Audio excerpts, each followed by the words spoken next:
Soralım mı bir sahabiye nerede ölmek istersin? Gelin soralım. Muhatabımız Habbab İbni Eret olsun.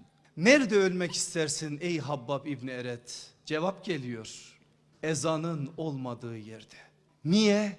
Gerekçesini de söylüyor. Eğer ben ezanın olmadığı yerde ölürsem ve beni oraya defnederseniz, sonradan gelecek olanlar diyecekler ki burada peygamberin bir sahabisi var. Gelip gidecekler. En son o topraklara ezanı kavuşturacaklar. Habbab İbni Eret Irak toprağında böyle vefat etti. Ve vefatında dedi ki yanındakilere, gidebileceğiniz en son noktaya kadar gidin. Şu dağı görüyor musunuz? Aşın o dağı ve o dağın yamaçlarına gidebiliyorsanız oraya kadar gidin ve beni oraya defnedin dedi. Oraya da defnedildi.